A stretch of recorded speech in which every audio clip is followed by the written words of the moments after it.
दोस्तों, मेरा नाम सोनिया भारद्वाज है। मैं एचआर प्रोफेशनल हूँ और मेरे को एचआर के फील्ड में काम करने के लिए मेरे पास एडिक्वेट क्वालिफिकेशन है और लगभग 12 साल तक मैंने इंडस्ट्रियल एचआर के फील्ड में काम किया है। तो मुझे प्रैक्टिकल अनुभव भी एचआर एडमिनिस्ट्रेशन और कंप्लायंस के फील्ड में काम करने का है। तो मेरा ये नया चैनल है जिसका नाम है Sen Ganisha practical HR and law. इस चैनल के माध्यम से मेरे जो अनुभव हैं प्रैक्टिकल एचआर के फील्ड में जो मैंने काम किया है वो मैं अपने सभी उन फ्रेंड्स को शेयर करना चाहती हूँ, चाहे वो एचआर के फील्ड में काम करते हैं या नहीं करते, जो इस एचआर के फील्ड की जानकारी लेना चाहते हैं। कहीं ना कहीं ह्यूमन रिसोर्स, जैसे ह्यूमन रिसोर्स क्या है, हमारा ही डिपार्टमेंट है, हम man itself is an asset. तो जब ये हमारा डिपार्टमेंट है तो इसके काफ़ी काम ऐसे हैं जो हमारी लाइफ में कहीं ना कहीं रिफ्लेक्ट करते हैं। फॉर एग्जाम्पल, हमारा जो आज का टॉपिक है वो है सरकारी नौकरी हेतु ऑनलाइन आवेदन करने के लिए अपनी जानकारी और शैक्षिक योग्यता, अनुभव आदि के दस्तावेजों की सॉफ्ट कॉपी व हार्ड कॉपी कैसे तैयार करें। देखिए, अब एक हर युवा का सपना होता है। अब आज हम एक ऐसे दौर में हैं जहाँ पर कि ग्रेजुएशन करके जब आते हैं न्यू कॉमर्स और या पोस्ट ग्रेजुएशन करते हैं या एक्सपीरियंस के साथ साथ भी अधिकतर जो कैंडिडेट्स हैं उनका सपना होता है, एफर्ट्स करते हैं वो कि हमारी सरकारी नौकरी लगे। और आज के दौर में आप बैंकिंग सेक्टर है, एसएससी है, आईएएस है, पीसीएस है, शैक्षिक मतलब एजुकेशनल डिपार्टमेंट में काफ़ी टीचिंग नॉन टीचिंग वैकेंसीज आती हैं जिसमें हम अपनी क्वालिफिकेशन और योग्यता के हिसाब से अप्लाई करते हैं। कुछ तो ऐसे स्टूडेंट हैं, कैंडिडेट्स हैं जो पढ़ाई के साथ साथ या ग्रेजुएशन के साथ साथ कोचिंग भी लेते हैं तरह तरह की, कि हम इन जो एग्ज़ाम्स होते हैं, एंट्रेंस एग्ज़ाम होते हैं सरकारी नौकरी के, वो क्लियर करें। तो ये एक बहुत बड़ा सपना है सरकारी नौकरी को पाना। और उसका जो फर्स्ट स्टेप है, जब सरकारी नौकरी की वैकेंसी आती है तो आज के टाइम पे 90% जो जॉब्स आती है सरकारी, तो उसमें हमको ऑनलाइन अप्लाई करना होता है।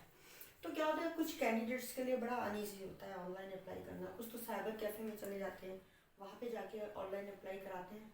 कुछ के इस वजह से डेट ही निकल जाती है कि अरे भाई ऑनलाइन अप्लाई करना है, बड़ा टिपिकल टास्क है, कैसे करें। लेकिन दोस्तों, ये मुश्किल काम नहीं है, ये आप घर बैठे भी कर सकते हो। अगर आपके पास लैपटॉप है, कंप्यूटर घर पे है तो आप घर पे कर सकते हैं। नहीं तो आप आसपास में कोई साइबर कैफ़े है, आपके किसी फ्रेंड के पास सिस्टम है, तो वहाँ पर भी जाकर आप अपनी 1 या 1.5 घंटे में कितनी बड़ा फॉर्म होता है ऑनलाइन वो भर सकते हैं। लेकिन उसके लिए आपको क्या तैयारी करनी है, हम आपको बहुत शॉर्ट में ये बताएंगे। जैसे ऑनलाइन जब हमको एग्जाम, गवर्नमेंट जॉब के लिए एग्ज़ाम देना होता है तो उसमें कुछ हेड्स ओपन होते हैं। सबसे पहले आपको अपना करना होता है रजिस्ट्रेशन, है ना। सबसे पहले आपको रजिस्टर्ड करना होता है अपना।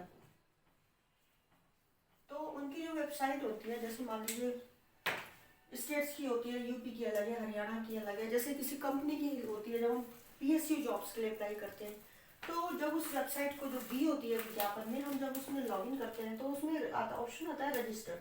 तो उसमें आपको रजिस्ट्रेशन अपना करना होता है। रजिस्ट्रेशन करने के लिए क्या होता है, एक फॉर्म ओपन होता है जिसमें आपको अपनी पर्सनल डिटेल देनी होती है। उसमें आपका नाम, फादर मदर या हस्बैंड का नाम, आपका जन्म तिथि, जेंडर, आपकी राष्ट्रीयता, आपकी जाति, है ना। जाति में आपका, क्योंकि उसमें रिजर्वेशन होता है SC, ST, OBC, economically weaker section और डिसेबल का। डिसेबल के लिए कम से कम 40% का डिसेबलमेंट का आपके पास सर्टिफिकेट होना चाहिए।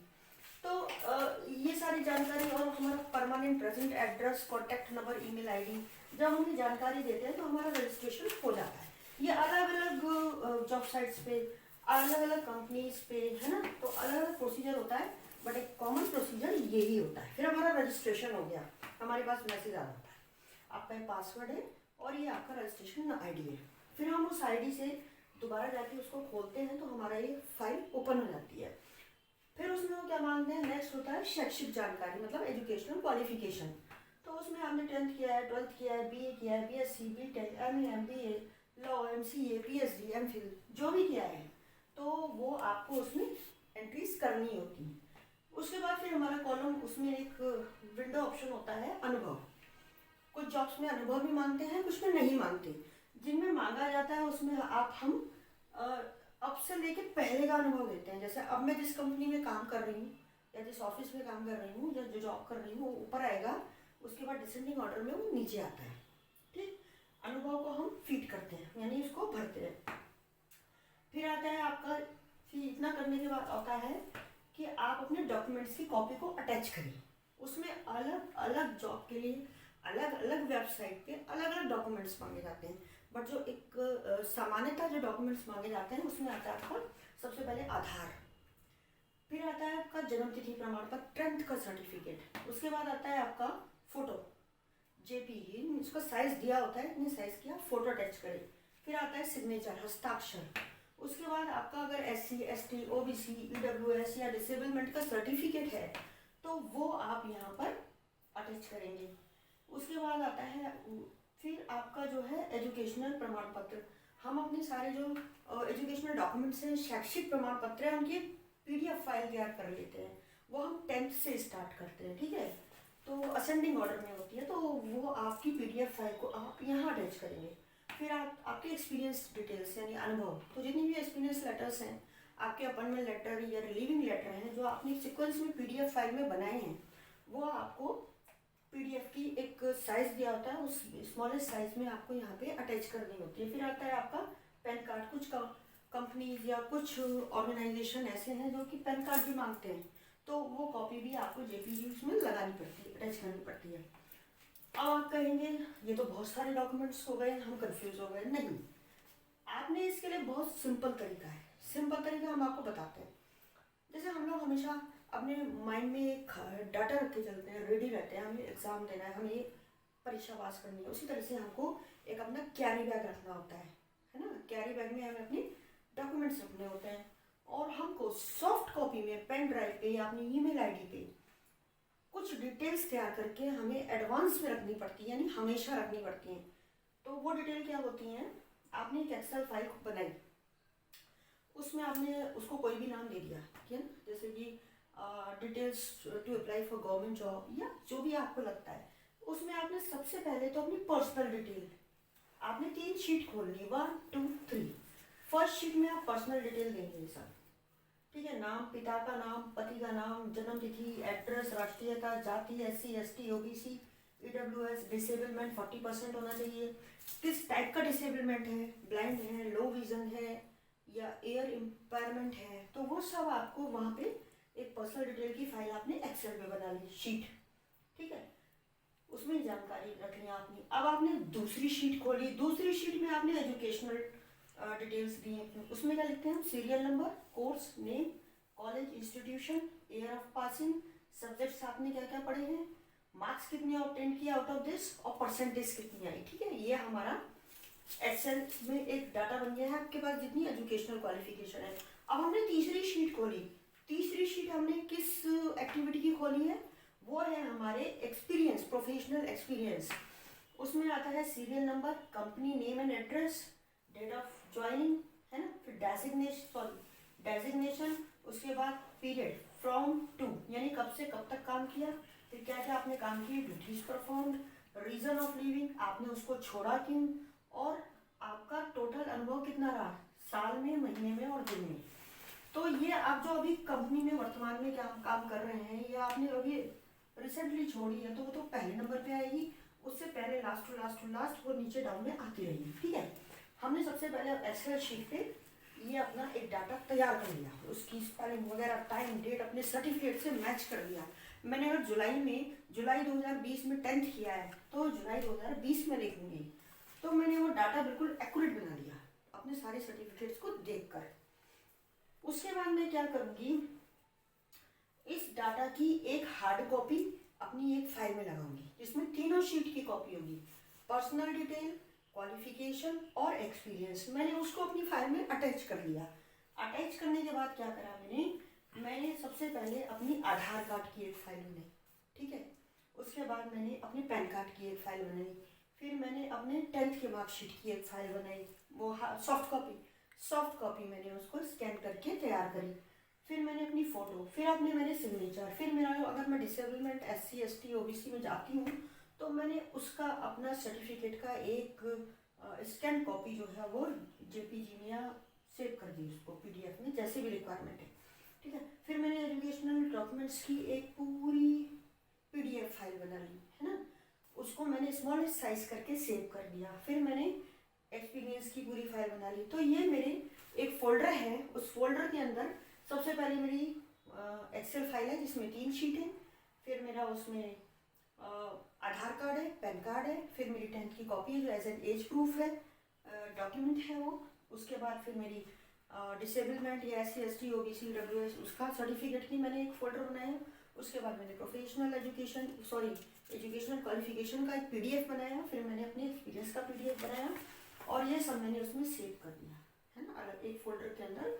और मेरा ये फोल्डर का नाम हो जाता है गवर्नमेंट जॉब के लिए मेरे डॉक्यूमेंट्स। ओके, जैसे suppose Sonia docs to apply for government job, तो ये मेरा एक फोल्डर बन गया। सेम हार्ड कॉपी मैंने अपनी एक मास्टर फाइल बनाई, उसमें मैंने पहले एक्सेल की 3 शीट की कॉपी निकाली, फिर मैंने सारे डॉक्यूमेंट्स की कॉपी इसी ऑर्डर में लगा दी, है ना। अब क्या है, अब मैं हमेशा तैयार हूँ और जॉब आती है, मैं सिस्टम पे जाकर सबसे पहले अगर मैं उसके लिए काबिल हूँ, अगर मैं उसमें डिजर्विंग हूँ, तो मैं सिस्टम पे जाऊँगी, पहले मैं चेक करूँगी क्या मैं इसमें अप्लाई करने के लिए एलिजिबिलिटी क्राइटेरिया रखती हूँ। फिर मैंने अपने आप को रजिस्टर्ड किया, पर्सनल डिटेल्स दी, फिर मैंने अपनी एक्सपीरियंस, फिर मैंने क्या करा, एक और बात, जब हम अप्लाई करते हैं, जब हम फॉर्म फिल करते हैं, तो हम यहाँ से देख के भी फीडिंग कर सकते हैं। वो जो फॉर्म दिया होता है जॉब साइट पे, उस पर हम फीडिंग भी कर सकते हैं और कॉपी पेस्ट भी, कहीं कहीं कॉपी पेस्ट का भी ऑप्शन होता है। तो हमने एक्सेल से कॉपी किया, फीड किया, कॉपी किया, फिट किया, उसी तरह से यहाँ हम इसको देख कर टाइप कर सकते हैं। तो हमारा रेडी टू अप्लाई है ना, हमारे जो डॉक्यूमेंट्स होते हैं, now we are ready to apply for this job और ऑनलाइन। ओके, तो फ्रेंड्स, मुझे लगता है कि ये जानकारी शायद आपके कुछ काम आए, क्योंकि काफ़ी कुछ कैंडिडेट्स ऐसे होते हैं जो बड़ा हेक्टिक समझते हैं कि ऑनलाइन अप्लाई करना है ना।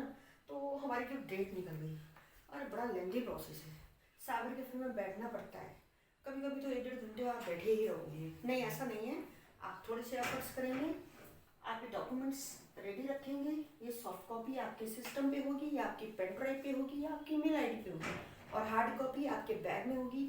आप हमेशा रेडी होंगे, जैसी जॉब आई आप उसमें 1 महीने या 15 दिन भरने का वेट नहीं करेंगे कि मैं लास्ट डे ही अप्लाई करूँगा।